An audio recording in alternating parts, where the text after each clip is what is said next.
Assalamualaikum warahmatullahi wabarakatuh. Saya Alif Fauzi Dasrulasi NIM 175 akan menjelaskan tentang materi Maghrib, yaitu maisir, gharar, dan riba. Kemudian untuk awalannya, yaitu Islam adalah agama yang mengatur segala bentuk kehidupan manusia, mulai dari beribadah hingga bekerja dalam sehari-hari. Selama hampir 15 abad, Islam yang dibawa oleh Nabi Muhammad SAW hingga hari ini menjadi agama yang komprehensif. Dan Islam telah mempengaruhi semua aspek kehidupan manusia, sosial, ekonomi, hukum, politik, budaya tradisional, dan lain-lain. Kemudian Islam memberi kebebasan kepada manusia dalam hal perlakuan sesuai dengan kebutuhannya. Oleh karena itu, dasar dari transaksi adalah memperbolehkannya sebelum ada dalil yang melarangnya. Kemudian materi kita yaitu yang pertama ada maisir, yaitu transaksi untung-untungan. Kemudian gharar, transaksi yang dapat menimbulkan keraguan. Kemudian yang ketiga adalah riba, transaksi melebih-lebihkan keuntungan. Kemudian materi yang pertama yaitu maisir. Dalam bahasa Arab, maisir memiliki beberapa padanan kata yang memiliki kemiripan makna, yaitu muqamar atau kimar dan rihan atau murohanah. Kemudian kimar lebih pada permainan atau taruhan antara sesama permainan, semisal pada balapan sepeda motor. Dua orang yang saling bertaruh, masing-masing 1 juta. Yang menang akan mendapatkan 1 juta dari lawannya, sementara yang kalah mengeluarkan 1 juta untuk lawannya yang menang. Kemudian sedangkan rihan merupakan taruhan yang dilakukan oleh para penonton yang saling menjagokan jagonya masing-masing, tanpa harus mereka ikut bermain. Jika taruhan menang, ia mendapatkan uang, namun jika jagonya kalah, ia harus mengeluarkan uang.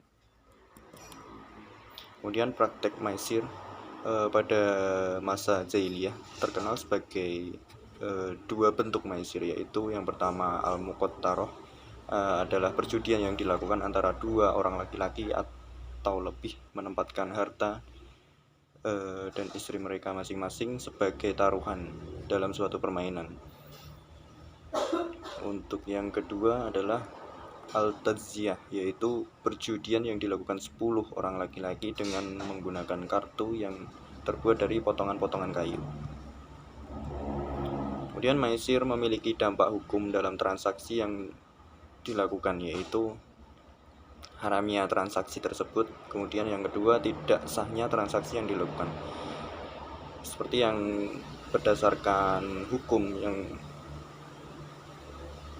yang ada pada firman Allah Subhanahu wa taala, Quran surat 5 ayat 90, yang artinya, hai orang-orang yang beriman, sesungguhnya meminum khamr, berjudi, berkorban untuk berhala, mengundi nasib dengan anak panah adalah perbuatan keji, kemudian perbuatan syaitan, maka jauhilah perbuatan itu agar kamu mendapatkan keberuntungan.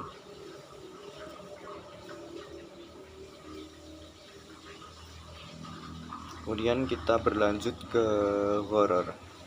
Gharar merupakan bentuk muamalah yang dilarang dalam syariat Islam.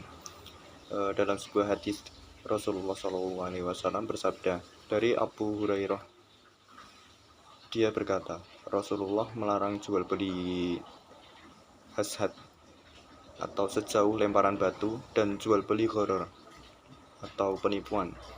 Hadis riwayat Muslim. Kemudian gharar atau taghrir, yaitu istilah dalam kajian hukum Islam yang berarti keraguan atau tindakan yang bertujuan untuk merugikan orang lain. Berbisnis dalam Islam sangat menganjurkan kejelasan, keterbukaan, kemudian kejujuran. Jika tidak memenuhi kriteria tersebut, hukumnya menjadi gharar. Dalam prakteknya, gharar adalah yang pertama, yaitu jual beli barang yang belum ada ma'dum. Penjual tidak mampu menyerahkan objek akad pada waktu terjadinya akad. baik objek akad tersebut sudah ada maupun belum ada. Contohnya menjual janin yang masih dalam perut binatang ternak tanpa bermaksud menjual induknya, atau menjual janin dari binatang yang belum lahir dari induknya, kecuali dengan cara ditimbang sekaligus atau setelah anak binatang itu lahir. Hadis riwayat Abu Dawud. Kemudian yang kedua yaitu jual beli barang yang tidak jelas, majhul. Barang yang belum dikuasai penjual tidak boleh diperjualbelikan atau tidak boleh mengadakan perjanjian dengan pihak lain untuk mengurusnya karena bentuk barangnya belum jelas, baik standar bentuk maupun sifatnya. Kemudian yang poin ketiga yaitu jual beli barang yang tidak mampu diserah terimakan. Tidak adanya ketegasan dalam transaksi, artinya adanya dua atau lebih jenis transaksi yang berbeda dalam satu subjek kontrak tanpa menentukan bentuk transaksi yang dipilih oleh kontrak tersebut. Misalnya jual beli sepeda motor dengan harga 13 juta, kita tunai, dan 20 juta jika kita membeli secara kredit. Kemudian ketika kontrak selesai, tetapi ketika kontrak dibuat dan ada kesepakatan, transaksi yang ditentukan tidak dikonfirmasi, itu hukumnya menjadi gharar. Kemudian kita berlanjut ke riba. Secara bahasa, riba berarti ziyadah atau tambahan. Dan dilihat dari sudut pandang teknis, riba adalah pengambilan tambahan dari harta pokok atau modal secara bahil. Dari segi istilah, menurut Dr. Yusuf Al-Qaradawi, riba adalah setiap pinjaman yang di dalamnya disyaratkan adanya tambahan tertentu. Sedangkan menurut ulama Hambali, riba adalah kelebihan atau suatu harta tanpa penggantian di dalam suatu kontrak pertukaran harta dengan harta. Kemudian secara garis besar, riba terbagi menjadi dua. Yang pertama yaitu riba nasiyah. Riba nasiyah berasal dari kata nasa'a yang berarti menunda, menangguhkan atau menunggu, dan merujuk pada waktu yang diberikan kepada peminjam untuk membayar kembali pinjamannya dengan imbalan tambahan atau premium. Jadi riba nasiyah sama dengan bunga yang dikenakan atas pinjaman. Kemudian yang kedua adalah riba fadl. Dari segi bahasa, fadl adalah lebih kan. Sedangkan dari istilah riba fadl adalah lebih atau menambahkan kuantitas dalam transaksi pertukaran atau jual beli barang yang jenisnya sama, seperti emas dengan emas, perak dengan perak, gandum dengan gandum, dan lain sebagainya, yang jumlahnya tidak sama.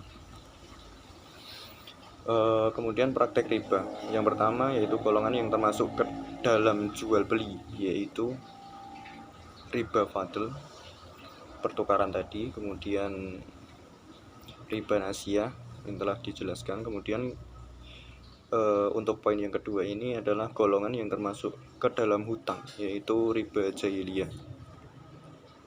Ini adalah riba hutang yang dibayar lebih dari pokok karena peminjam tidak mampu membayar hutang tepat waktu. Kemudian riba qard. Qard adalah bunga atau tingkat kenaikan tertentu untuk debitur. Padahal riba atau utang di atasnya digolongkan sebagai riba.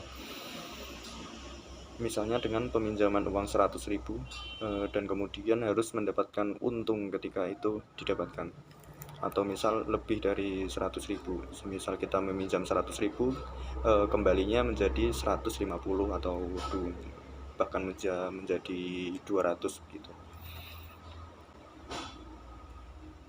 Baik, perlu diingat, jika suatu yang haram masuk ke dalam diri seseorang menyebar lewat darah, maka semuanya ini akan menjadi konsekuensi yang tidak mudah. Salah satunya jika masuk ke dalam telinga. Dalam Al-Quran surat ke-6 ayat 25 menjelaskan bahwa di telinga akan membentuk sumbatan yang menyumbat. Maksudnya bukan tidak mendengar karena karena yang haram itu jelek untuk itu nutup yang baik akan ketutup. Orang-orang yang kata-katanya buruk, maka dia sulit mengatakan kosakata yang baik. Begitupun pula sebaliknya.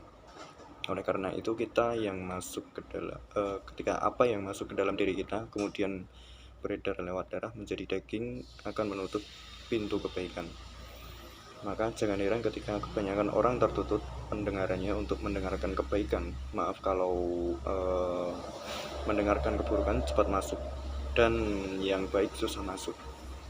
Salah satu contohnya seperti itu. Kemudian yang kedua itu masuk melewati mata.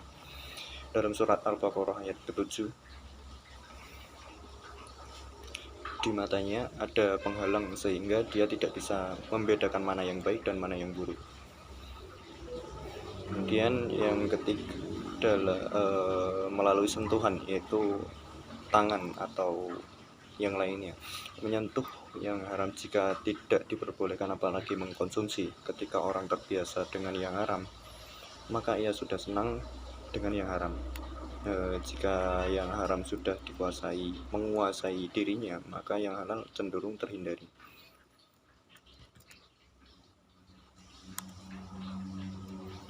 Kurang lebih seperti itu. Bila ada kesalahan mohon dimaafkan. Wassalamualaikum warahmatullahi wabarakatuh.